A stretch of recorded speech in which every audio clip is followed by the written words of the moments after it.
Hello guys and welcome to the FPL Duo. We are here for the Kneejerk reaction to obviously game week 16.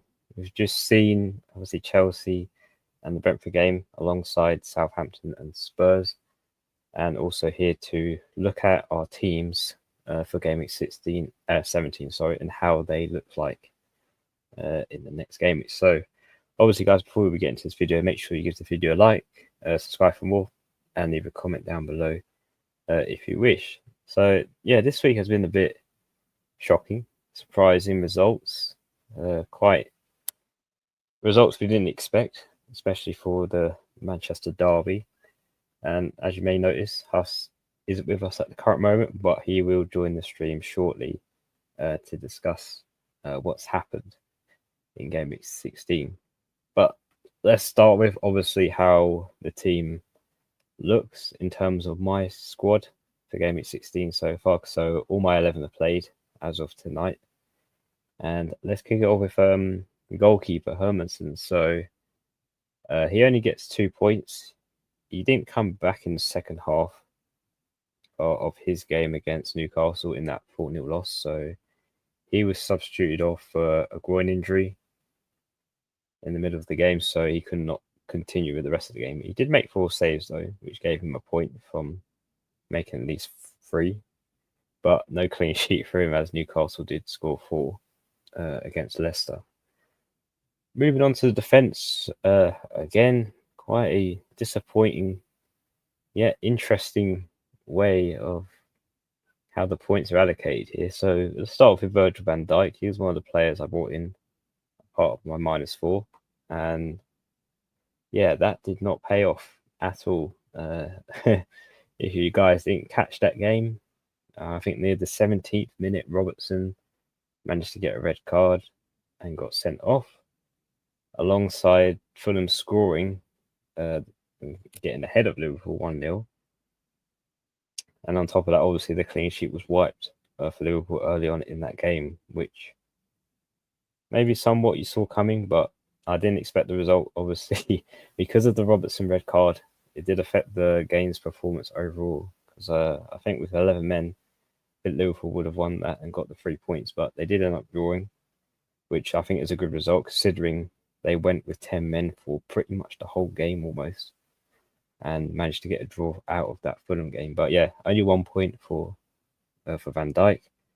Moving on to Timber though, he gets away with 6 points, and again, unexpected result from Arsenal, drawing, I believe now, this is their second draw in a row. So they drew against Fulham last game week, now they drew against Everton this week, 0-0. So Everton, I think, did well, especially Pickford in goal. Made very important saves, as well as the defence, like Mikalenko, I thought was really good in that game.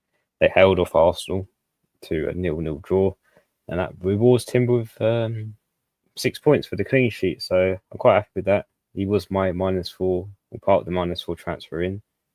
So it did pay off massively, especially when Van der Berg conceded 2 goals to Chelsea just now. So I believe that transfer has paid off already for my team. And obviously moving on to the negative side of this game week. So Ait-Nouri. Yeah, this was pretty much the topping of what happened in that fixture. Not only did Wolves lose that fixture, very much Ait-Nouri lost his head in that fixture. Got a red card as well.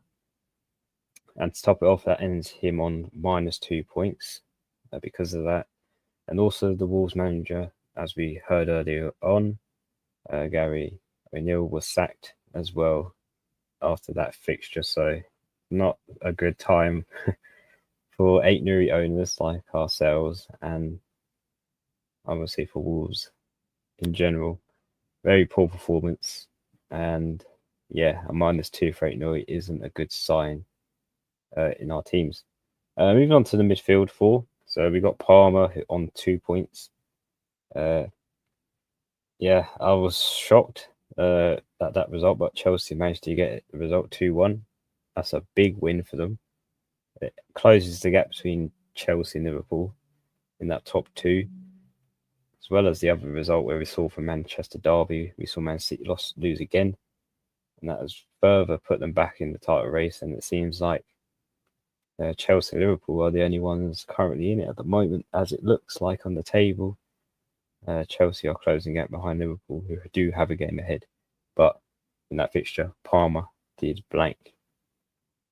Moving on to Saka again, another captain that was really popular this week. Blank. Only the 3 points for Saka, only getting a clean sheet point from that game.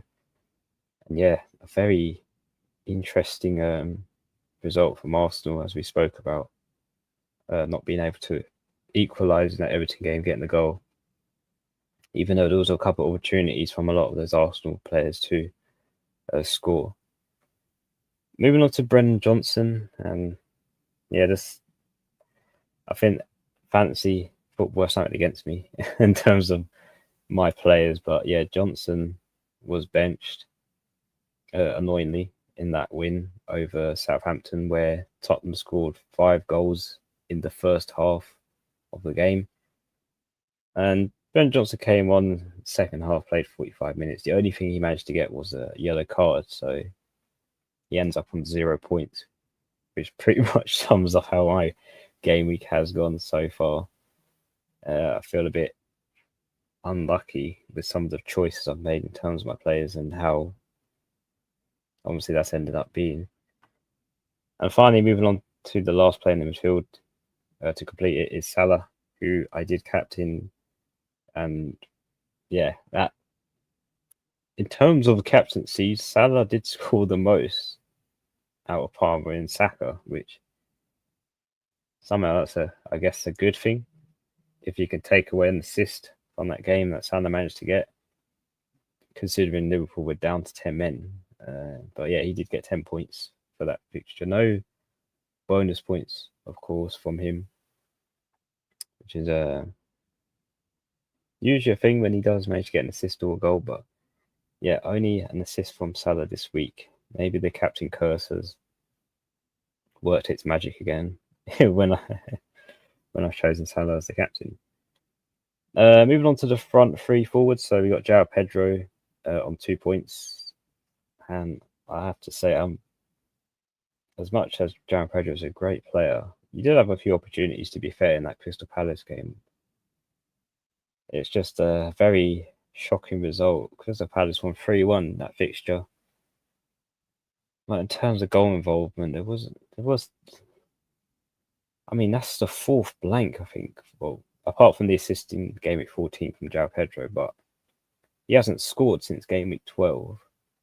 That's 4 game weeks without a goal for João Pedro now. And in terms of Brighton's fixtures, they're easy, but yet you can't predict individual matches. It seems like they seem to go completely opposite of what you think it will be.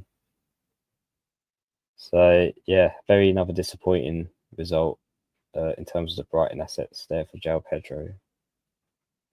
Moving on to obviously the next player, Nicholas Jackson, who just played just now. He did manage to score the 2nd goal in that fixture against Brentford. He was shortly taken off after that. I think he felt a niggle, maybe because of the celebration where he was sliding on his knees and all the players jumping on him. But I think he'll be fine. Yeah, he should be fine for the next week. But he did get 6 points for his goal after playing 82 minutes against Brentford, and a massive win for Chelsea, because that will mean a lot in terms of where they are on the table and how close they are to Liverpool. And finally, moving on to the last player in my starting 11, that is Chris Wood. He managed to get 2 points, another blank for him. He did score a goal in that game, but VAR ruled it off as no goal. So I feel like he was a bit unlucky to not score against Aston Villa. But again, another shocking result. Aston Villa were ahead 1-0. Goal scored by Duran around the 60th minute.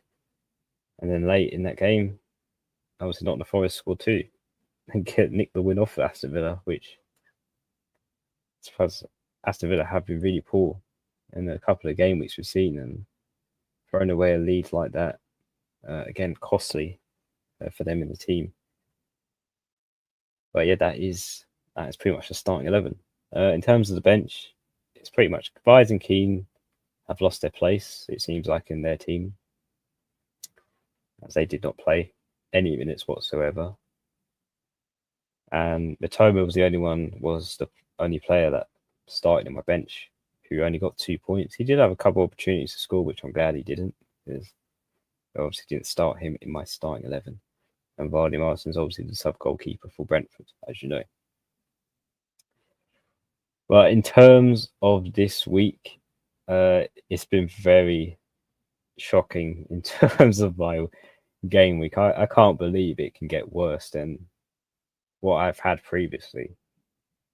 And I'm not sure how I can get out of this situation. I'm trying to be as positive as I can with my team in terms of it's just whatever decision I make seems to backfire massively.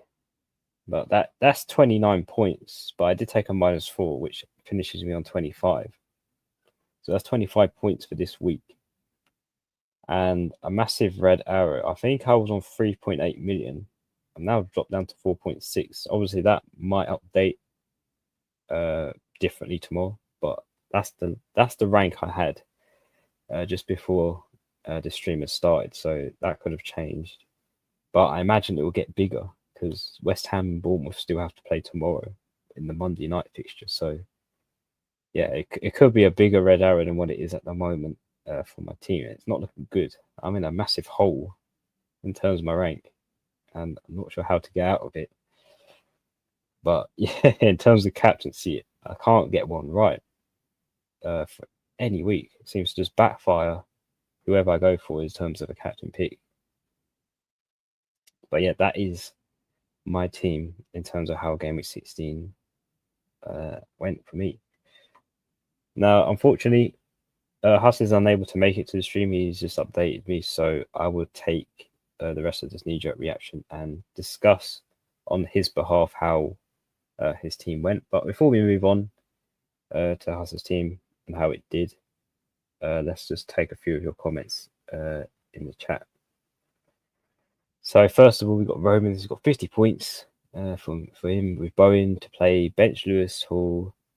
That's annoying because he managed to get a 15-pointer, and Ahmad as well scored, got the assist from the penalty, rewarded for Man United, which is a double blow for Euro. But that must have been annoying.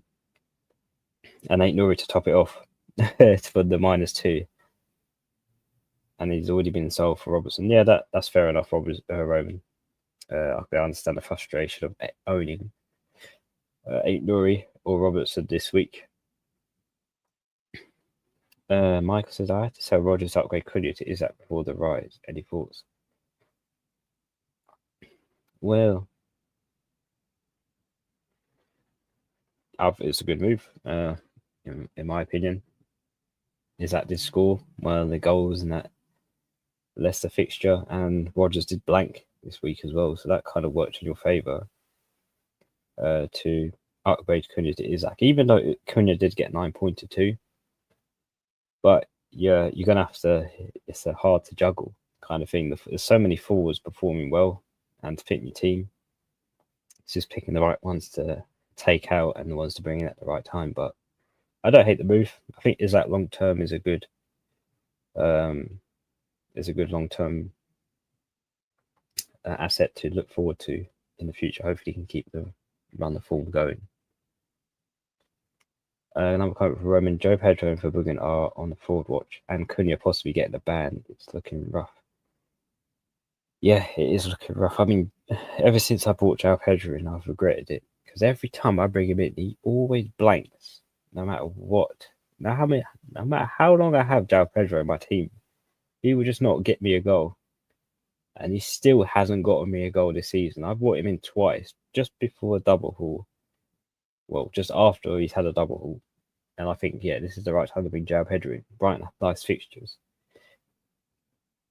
He somehow finds a way to just not be able to score a goal. And it's quite frustrating. So I do understand the frustration of João Pedro and also for Verbruggen as well. Especially the way Brighton's defence was when it led to that first goal, wide open from Crystal Palace. And good evening, Dan, the man. You had Lewis this last week, and you have Cuckoo this week. Yeah, that worked out perfectly. That's the kind of luck I needed, just to bring in someone that's had a bad game week, and then has a good one after that one. Which Cuckoo had obviously scored the goal, the first goal against Chelsea from the header. And yeah, from that moment on, it's unlucky he didn't get the clean sheet though. Chelsea do struggle for those, but yeah, I've liked the look of Cucurella's threat for Chelsea. So yeah, well done, Dan. And yes, it is another unlucky week. I mean, it's hard for me to make it worse in this week, so it will be interesting to see what happens in game week 17. But yeah, another bad week for me. And your captain wasn't bad. He beat Saka and Palmer. Yeah, it is true. I did beat Saka and Palmer, but it's just if the rest of the team around him did well, it would feel more like an achievement, because still I could have picked Nicholas Jackson and he would have given me more points than Salah would, just by him scoring and only Salah getting the assist. But no one could have predicted Liverpool would go down to 10 men. So I feel like I've been very unlucky with that choice. And you got 54 points with Kepa and Kirkers to play. Got lucky with Ahmad. Glad I played him over Rodgers. Yeah, I had a good feeling with Ahmad. He's been our best player for Man United so far. And since Amrin's been in charge, he's been thriving underneath him. And yeah, it was an interesting result. But yeah, well done, Dan, for this week. And Marcus's top 5 defenders, because all of them just seem to be rubbish. I'll run through this, Michael, in terms of the team for game week 17. We'll just get through game week 16 first and move on to that later on. And Dan says Cuckoo got a red card after that. Oh, I did not know that. I didn't realise he got a red card after that game. Right, I see what you mean now by that comment before when you said you took Lewis out because he was on the red card. Now Cucurella's on the red card. Oh, that's a double blow. Let me know what you got that red card for as well, Dan, because I didn't see the right at the end of the game. All 14 got 51 points in Burma. Jackson saved me late on. Yeah, they did well. Obviously, Burma part of the action at the end. Burma was getting a consolation goal against Chelsea, and Jackson getting the winning goal late on in that game. Hate benching decisions. I benched 152 points this season. 8 weeks. I've had double-digit bench points.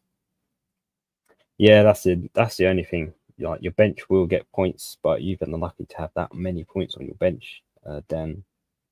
But yeah, it's just how the season's gone. It just feels like it's just gone completely backwards and really opposite of what we think is going to happen. And yes, Roman. Apparently, yes, it is confirmed that Cucurella did in fact get a red card in the 98th minute. Which, yeah, that's a blow considering he scored the goal. And that red card just annihilated that performance. Obviously, the clean sheet was white for them in Burma. Scored 2. So, obviously, let's move on, guys, to how Huss did this week. So, starting off with Ray in goal, he got 6 points. Obviously, clean sheet for Arsenal at 0-0 draw against Everton. Gabriel, the same. The double Arsenal defence really worked out for him.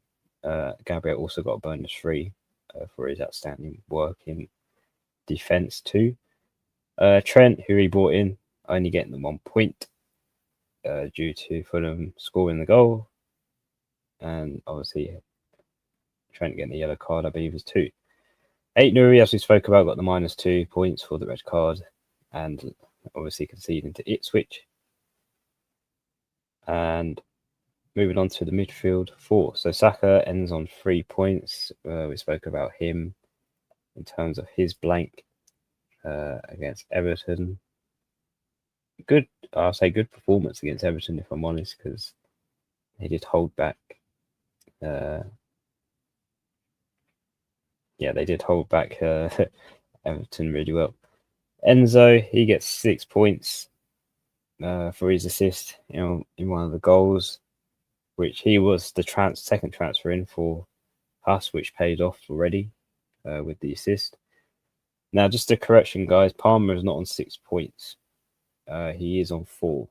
But because I had to rush to change the points, and obviously the points changing afterwards, that is incorrect. So Palmer is on 4 points with the captaincy over him. So he's not on 6.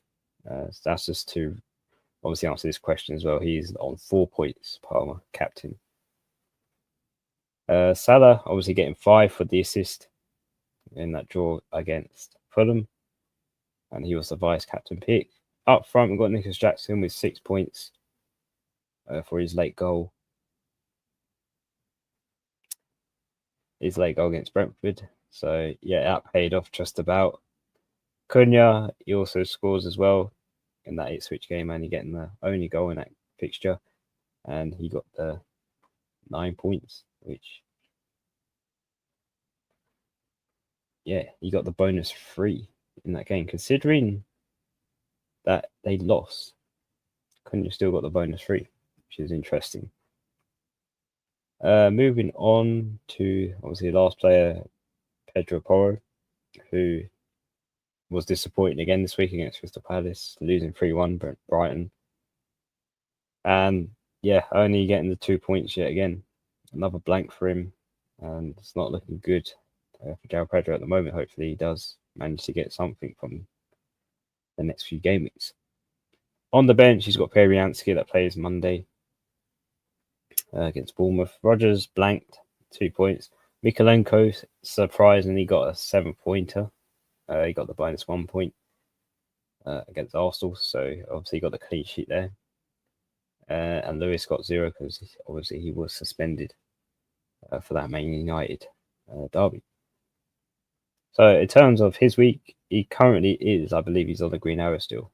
It's a very small green arrow, but it's on the margin of 4 points difference from a safety. So he's currently on 51 points, and that's his always starting 11 played. So yeah, it's an average week, good week for us. Still green arrow nonetheless, and yeah, hopefully he'll be happy with how the game week has gone, considering how Aitnuri's got a -2 and suspended, and obviously the captaincies in terms of Saka, even Salah only getting an assist, and Palmer blanking. Turns out to be quite all right, I guess, for the way this week has gone. It's definitely a week I think a lot of us will forget and be forgotten. But that is it, guys, for in terms of game week 16. Let's move on to game week 17 to see how my team looks, obviously for the next week. So just bear in mind, guys, I just got to switch the screens over so you can see how that has done. So here we go, and there we go. There is my team on the screen, guys. So let me take a few more comments before I get into this issue. So this is the reason why, obviously, the red card was issued to Cucurella from Dan the Man. Cucurella got pushed, the ref had no clue and got a red for it. Interesting. We'll have to watch that back because, yeah, that sounds like a very frustrating thing to happen, especially at the end of the game. But thank you, Dan, for all it was caused. He had an aggressive attitude after the full-time whistle, and, well, so basically Cucurella lost his head and got issued the red card. Very frustrating. I think that this tops off the week so far in terms of frustrations. If you have Robertson, Aitnuri, and Cucurella as your back three, that would have been a triple blow for your team. Just to answer Roman's question. For next game, would you play double Arsenal defence versus Palace or play Lewis Hall over Timber with Gabriel and Robertson Play for Bruggen or Fabianski as they clash. Plus captaincy should be fun. I would probably play. I don't know if I'd play double Arsenal defence against Crystal Palace at the moment because they seem to have gained quite a bit of momentum, it seems like. So I think I'd only play. I'd play Gabriel, but I'd probably play Hall over Timber. And in terms of your goalkeepers, play for Bruggen or Fabianski, as obviously they clash, as you mentioned. I would probably play.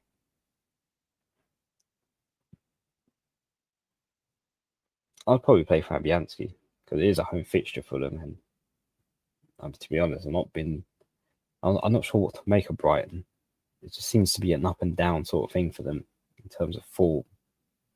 So I'm not really set on Brighton, but I mean West Ham, I'm not set on them either. But I would take a chance at Fabianski over for Bruggen. I think just because I don't trust Brighton's defense can be a bit iffy as well. But I mean, clean sheets are very hard to come by. It really is. The only clean sheets we've had so far is the Newcastle one, the Arsenal one, and that's it. Everyone else has obviously both teams have scored in every other fixture, so clean sheets are just impossible to find. But I'll probably play Fabianski if I had to pick. So obviously, let's start off, guys, with the Gameweek 17 team on the screen. This is who I've got so far and the predicaments I'm in. So we know Hermanson. We have to see what happens to him because of his groin injury. I don't know how serious that will be and whether he will play against Wolves at home. But if worse comes to worse, I'll have to either transfer him out or play without a goalkeeper for Gameweek 17. As the next problem is Aït-Nouri. Even though I've got players on the bench, Fives and Keane probably won't play or start, as they haven't started for the last 2 game weeks. Because I know Fives has come on the pitch and only played a couple of minutes. That is the worrying thing as well. I don't have a defender to replace Aït-Nouri with. I'll probably have to make a transfer to take Aït-Nouri out as well. So I might be taking another -4, depending on how Hermanson gets on, to sort my team out. So yeah, that's one predicament I'm currently in for this game week next coming up. But obviously, let's move on. Virgil van Dijk, he's got Tottenham away. Will be interesting to see how Liverpool react to that draw against Fulham, as it is a very important game to win.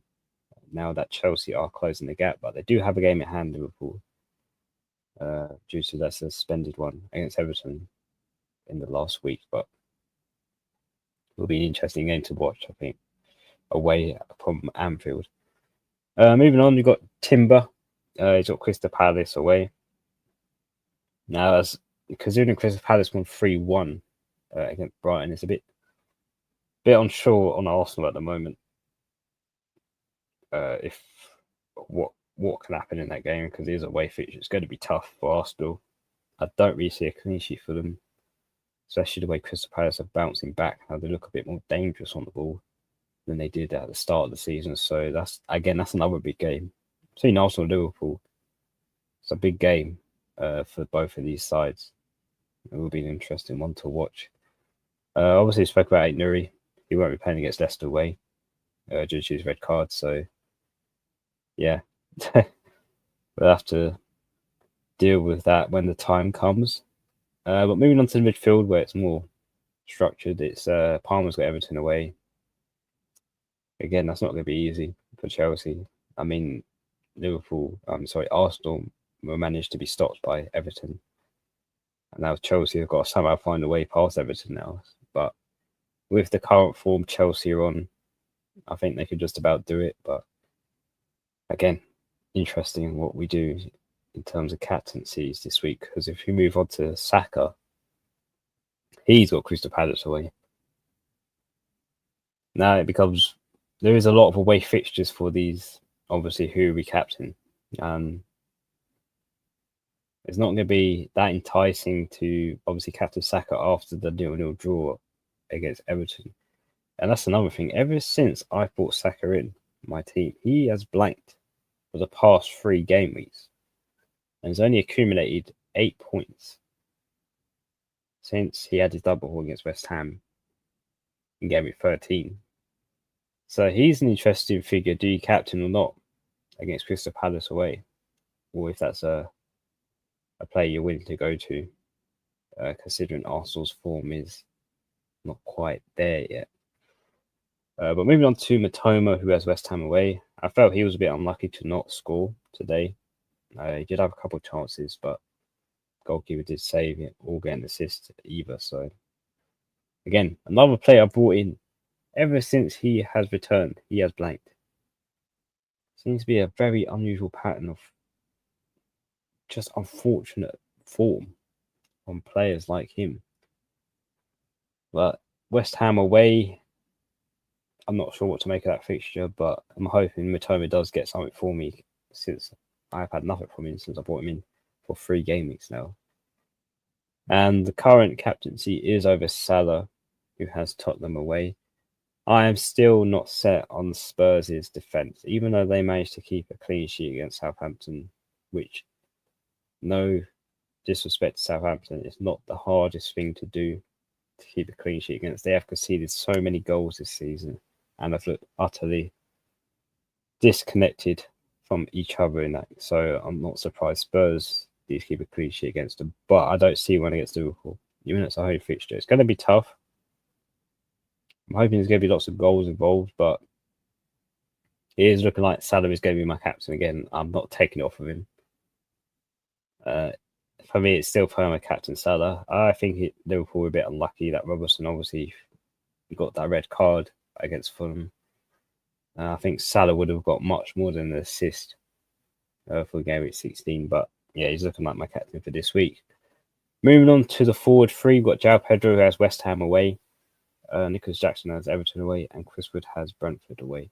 So yeah, there's a lot of away fixtures for the team, but that doesn't necessarily mean that it's going to be a bad week in terms of points, because we've seen how game week 16 has done.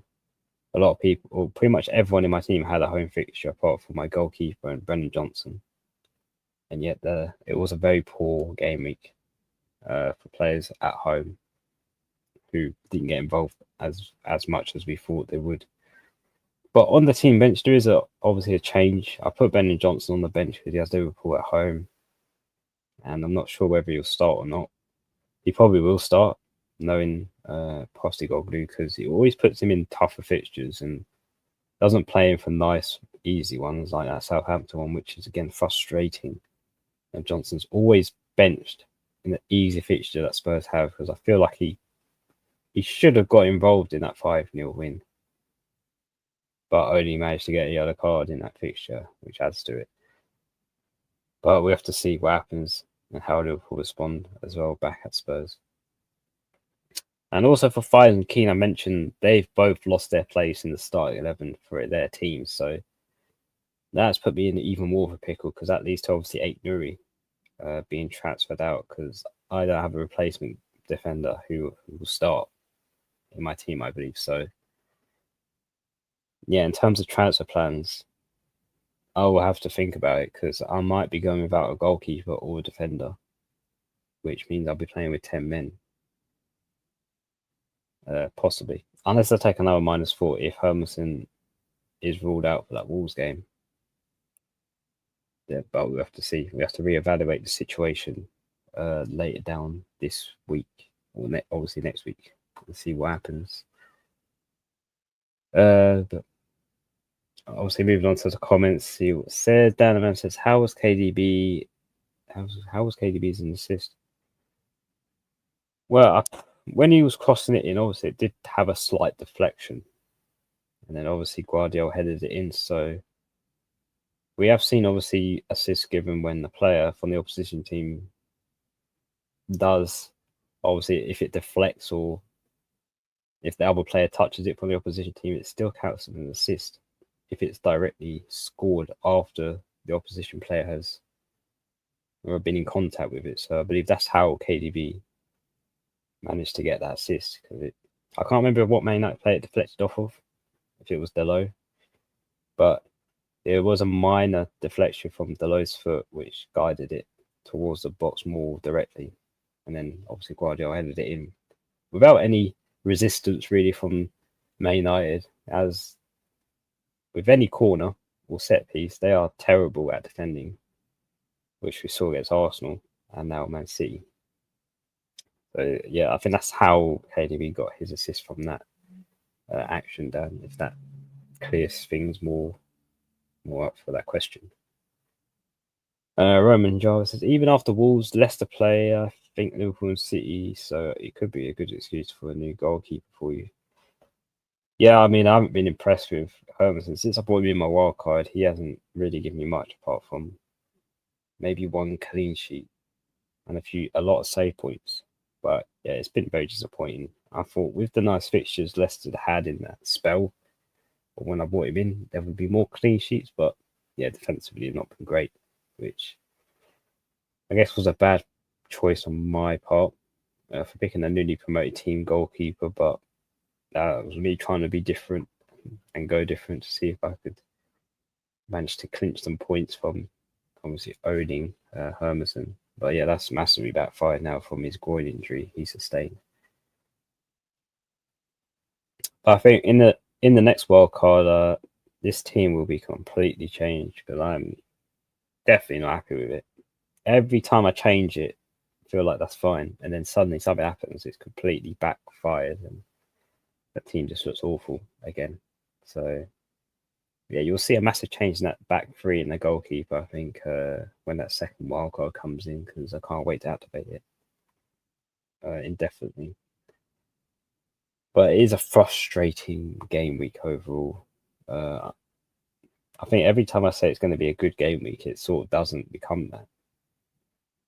Well, the captaincies will be interesting for this week because Palmer, Saka, and Salah arguably have tough fixtures. You would say you wouldn't think they are tough games, but they are all away. So yeah, it's going to be interesting where the captaincy goes for game week 17. So I think a good talking point. I think it's still on Salah, if I'm honest. I feel like they just got unfortunate for that red card from Robertson. I think they would go on to win that game against Fulham. So yeah, I imagine Salah would have scored and got more than the assist in that game because he was pretty good when Liverpool were down to 10 men. But I think, guys, that pretty much wraps it up for this knee-jerk reaction. Obviously, it's a late one at obviously 9 o'clock, as the fixtures did obviously change tonight. They were played more later than usual. But yeah, the game week's obviously not over yet. There's still Bournemouth and West Ham to play tomorrow. So hopefully, if you've still got assets left, like Bowen, etc., hopefully they do well for you for this week. Because obviously all my players have started in my 11, so I've got no more players to look for in my team. But I think we'll wrap it up here, guys. Obviously, thank you guys for watching. We'll be back on Thursday for the podcast for Game Week 17, where we discuss obviously clean sheet probabilities, XG stats, etc. for that. So hopefully you guys stay tuned for that on Thursday at 7 p.m. UK time. But until then, guys, enjoy the rest of your week. Take care and good luck for the rest of the game. We can hopefully it ends on a good spell for you guys. But yeah, see you soon, guys. See you Thursday. And thank you for watching.